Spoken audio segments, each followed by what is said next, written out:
There, and I didn't really feel like getting it. Bruins fans, it is not out because that is a 4-0 victory on the road against the Colorado Avalanche to start the 3-game road trip that ends off the first part of the gauntlet.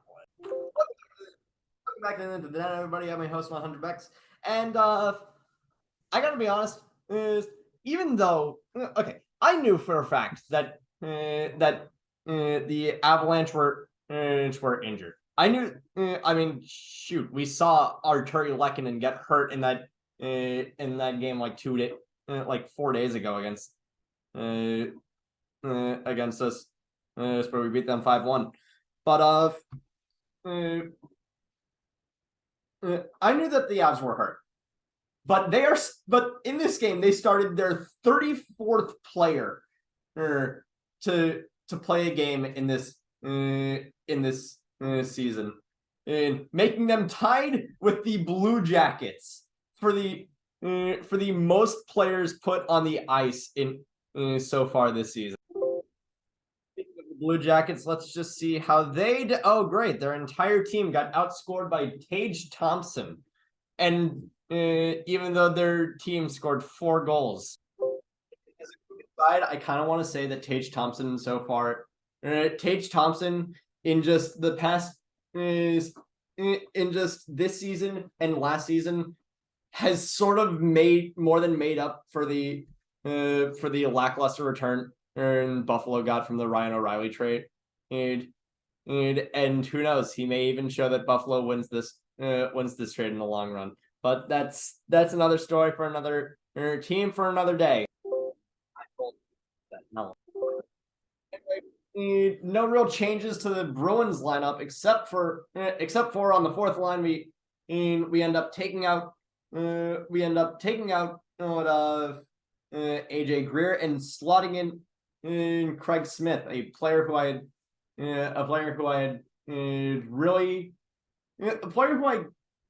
I'm still surprised is on the Bruins. And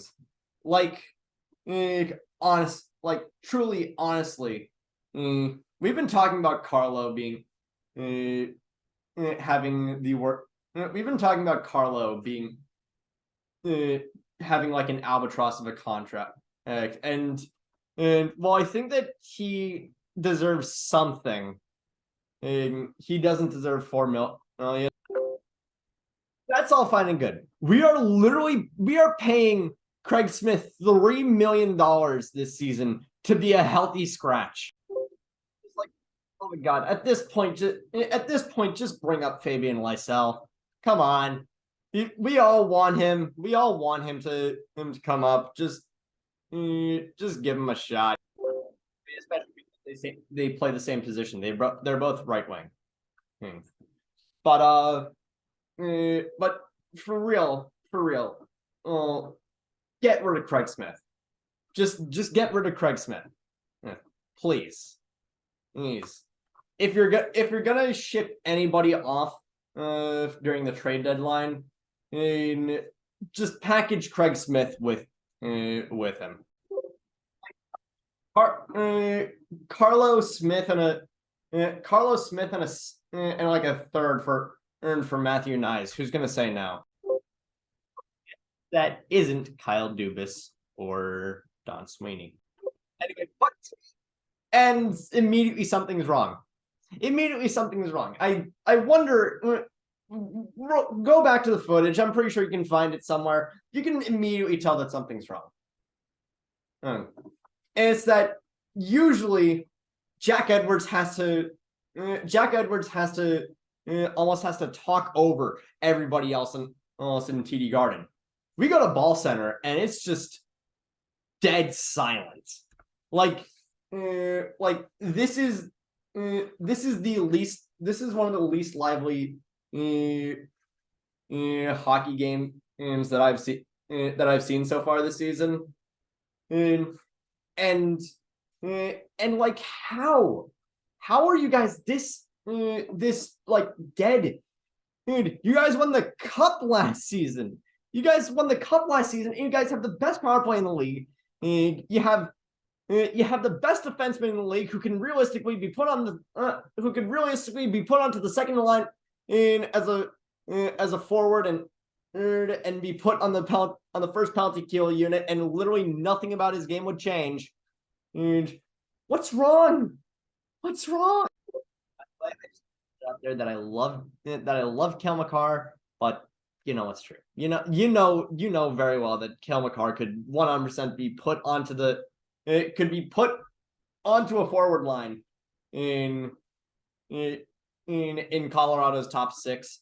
Keep him on the first penalty kill unit, maybe put him on the first power play unit, and nothing would change. Nothing about his game would change. But there is one funny thing about this game. And it's that the Bruins fans travel well. Bruins fans travel really well, because there was a lot of black and yellow in this crowd, and like 10 minutes in, and you could just hear them starting the chant. Let's go Bruins! Let's go Bruins!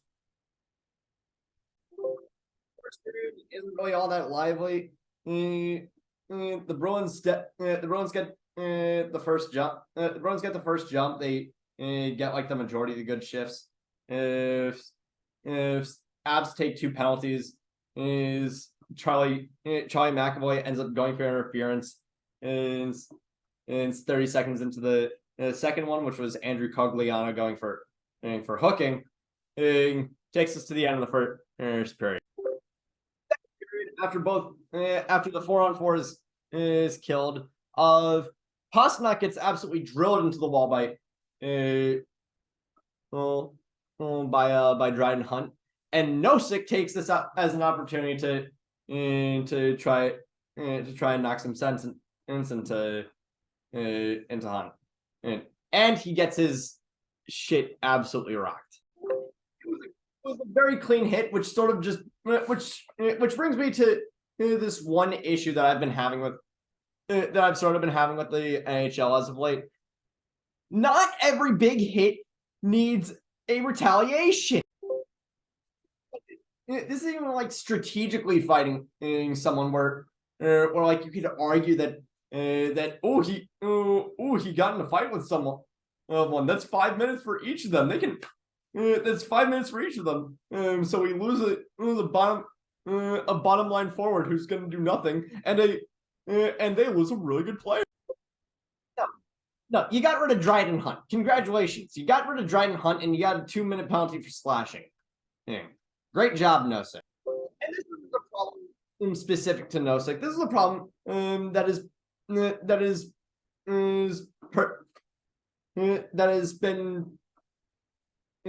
been prominent throughout the entire league. Everybody does this, and it sucks every time it happens. It doesn't matter. Bruins killed it either way, because we have the second best penalty kill in the league against the best power play in the league. God damn. I know the Avs are hurt to hell and back, but like, oh my, and I know that like it's not, but like, come on, let's talk about this top six.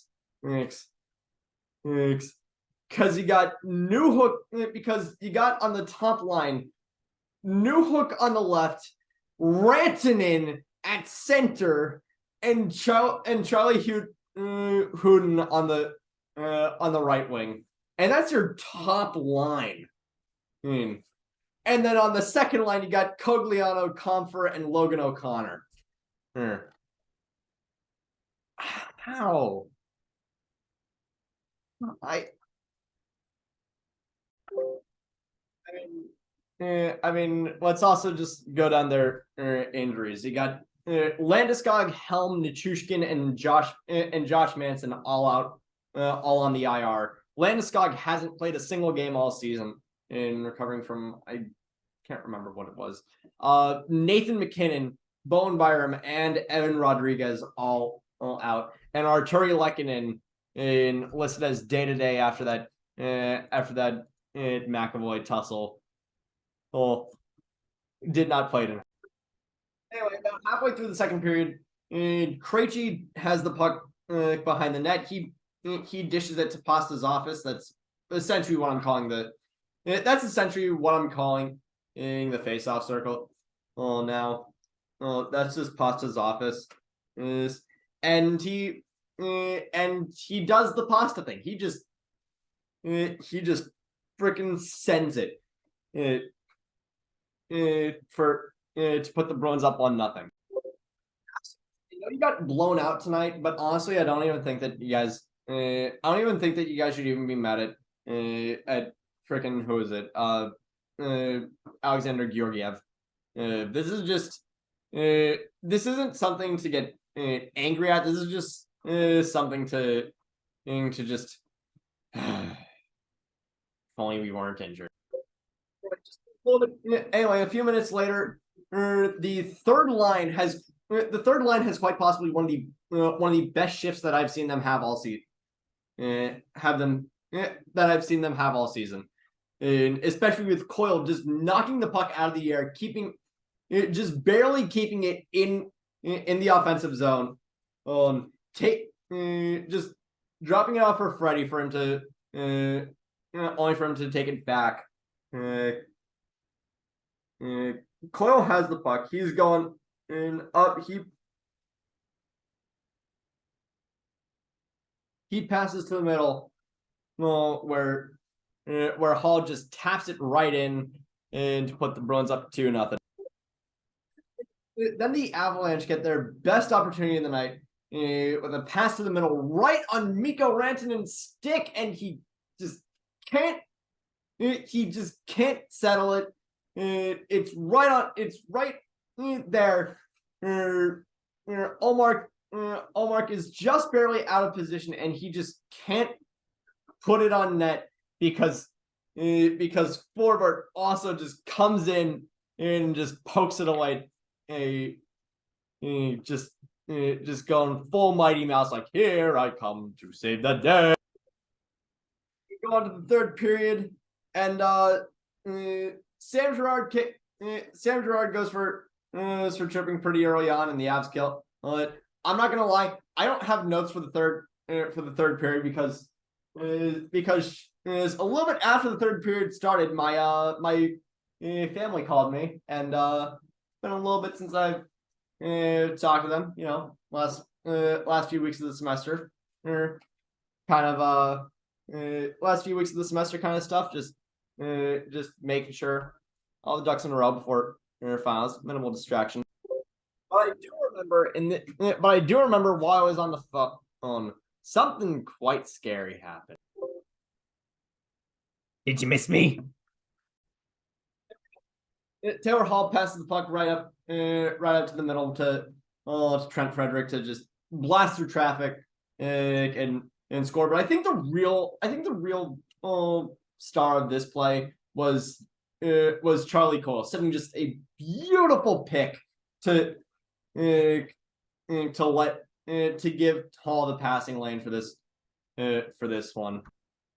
Speaking of our old pal Freddie, last year he set a career high in goals, assists, and points, with 8 goals, 10 assists for this, and 18 points.